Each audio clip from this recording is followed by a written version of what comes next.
议员詹培雅表示，中餐助动计划对开办到现在，今年已经进入第9档。因为新冠疫情的关系，今年需要帮助学童比往年更增加。东区12间国中小，总共270位学童，加上疫情的关系，今年改以餐盒的方式来提供，以及20间餐厅业者的响应。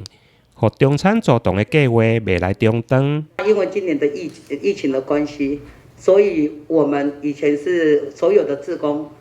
供餐打菜。那我们今年是因为不能疫情关系不能群聚，我们以至于用便当式的来供餐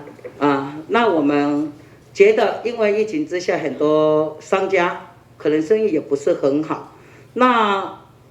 我就在想说，我们可以结合所有的商家，让孩子吃不一样的便当。所以我们这次商家有20家跟我们一起来做爱心商家的便当，让孩子每天吃不一样的美味。这次因为疫情的情况之下其实很多商家都是惨不忍睹因为大家听到我们增援有做这个爱心的那个助童计划，我就邀这些厂商大家都很热心，想要帮助这些小朋友有这个温暖的午餐可以享用其实大家对50块都没有什么太大的想法，其实大家爱心店家就是想要让孩童有一个温暖的午餐。今年因为疫情关系，全国学校停课无停学，在7月2号正式进入暑假。教育局副局长吴国民嘛代表市府向议员甲业者感谢。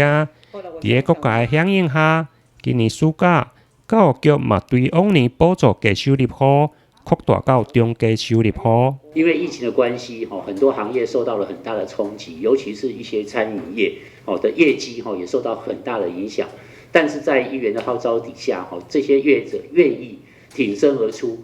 以极低的价格来吸收、来协助这些提供给这些弱势的孩子的午餐，在这里我们要特别表示感谢跟感佩。那其实这一次的疫情发展到现在，那黄市长这边也有听到很多议员的建议跟想法，所以说往年我们寒暑假是给低收入户的午餐补助，那今年是扩大到中低收入户，由2500位学生提高到大概将近7800位，那总共的经费是增加了将近1650万。那市长在提出来这个号召以后，我们各界很多的民间也支持这个响应这个活动，就包括郑议员也在响应这个活动。我们希望说，我们利用这一次的机会，把我们的爱心团结起来，让确实能够照顾到每一个需要照顾的家庭，跟每一个需要照顾的孩子。议员强调，虽然爱心义工协会赞助每一个便当50块，不过响应的餐饮业者所提供的便当绝对超过这个价值。总共20间的业者。有日本料理、烧腊、自助餐，其中嘛有卖这个大餐厅，亲像总理、佛顶，要让每一位孩童逐天有无同款的惊喜。台南新闻林跟刘品言采访报道。